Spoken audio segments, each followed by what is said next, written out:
አርሚ ሰብአን ለማፍረስ ሱዳን ድረስ ሄደዋል። ከሱዳን መንግስት ከአልቡርሃን ጋር ተነጋግረዋል።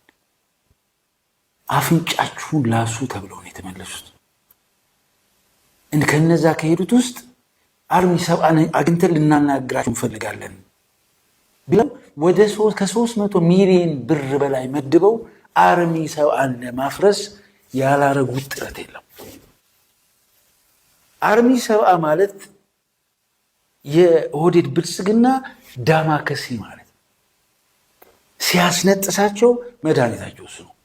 እሱን ስታነሳ ጉንፋናቸው ሁሉ ይለቃቸዋል፣ ያዝረከርካቸዋል። አርሚ ሰብአን ለማፍረስ የሄዱበት ርቀት የሚገርም ነው። ከዛ አልፈርስ ሲላቸው ከአርኤስኤፍ ከጀነራል ዳጋሎ ጋር ሆነው በጀነራል ዳጋሎ ድሮን አርሚ ሰብአን እየመቱ ሊያጠፉ ሞከሩ። የአርኤስኤፍ የያዘው ግዛት አካባቢ የተነሱ ድሮኖች አርሚ ሰብአን ሊመቱ ሞከሩ፣ አልቻለም።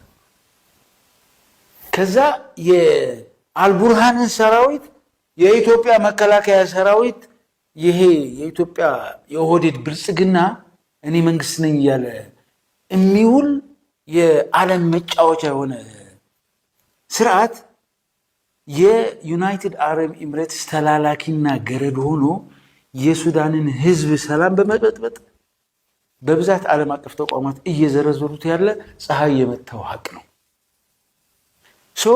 ወታደሮቹን አስገብቶ ከአርኤስኤፍ ሰራዊት ጋር ሆኖ የአልቡርሃንን ሰራዊት እየመታ አርሚ ሰባ ወዳለበት ገብቶ አርሚ ሰባን ለማጥቃት ነው የሞከረው። አርሚ ሰባ ደግሞ የህፃናት ስብስብ ስላልሆነ የሰነፎች የገርቶች የዓላማ ቢሶች ስብስብ ስላልሆነ እሱን ሊመታ የመጣ ማንም ይሁን ማንም ከፈለገው አጋል ጋር ተጣምሮ አፍንጫውን ሊለው ግድ ነው። ስለዚህ አንተ ከአርኤስኤፍ ጋር ሆነ የህዝቡን ሁሉና ለማረጋገጥ እየታገለ ያለን አርሚ ሰባ ካልመታው ብለህ ስለት ስትገባ አርሚ ሰባ ከአልቡርሃን ጋር ብሎ 32 ጥርስህን ቢያረግፍህ ምን ችግር አለ? አንተ የሰው ዳር ድንበር ዘለህ ገብተህ ዓለም አቀፍ የሀገር ሉዓላዊነትን ደፍረህ መንግስታዊ ሽፍታ ሆነ ሱዳንን እያፈረስክ እየዋልክ እኔ ለህልውናዬ ከሱዳን ጋር ሆኜ ህልውናዬን መጠበቅ የት ላይ ነው? ስለዚህ አርሚ ሰብአ የራስ ምታታችሁ ስለሆነ በቤኒሻንጉል በኩል በጣም የሚገርመው ማለት ነው 12 አርሚ ነበር የተሰልፈው በቤኒሻንጉል የአርኤስኤፍ እና የብልጽግና ላይ እመኑኝም አትመኑኝም 12 አርሚው ወይ በቴሌግራም ወይ ምናምን አይታችሁት ሊሆን ይችላል። የሰው ልጅ እንደተረገበት እንደዛ አይነት ምስልና ይቻላል። 12 አርሚ አፈር ድሜ ነው የበላው። ከዛ ከወለጋ በኩል ሊረዳ እየመጣ የነበረ አንድ አርሚ ኦላ መንገድ ላይ ጠብቆ አፈር ድሜ ነው።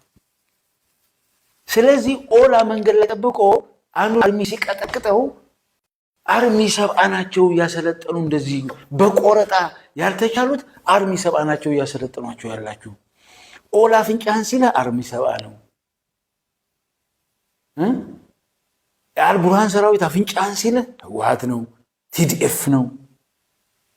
ፋኖ ሱሪን አስወልቆ ሲገርፍህ ቲዲኤፍ ነው፣ ህወሓት ነው። ስለዚህ ተኝታችሁ እስክትነቁ ድረስ ሌሊቱ ሙሉ ያገላበጣችሁ የሚያድር መንፈስ ቢኖር ህወሓትና ቲዲኤፍ ነው።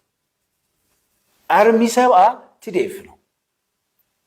ስለዚህ ቲዲኤፍ ሲነሳ ትዝረከረካለህ፣ አርሚ ሰብአ ሲነሳ ትዝረከረካለህ፣ ህወሓት ስትነሳ ትዝረከረካለህ። ራስህ ያመጣኸው ጣጣ ነው።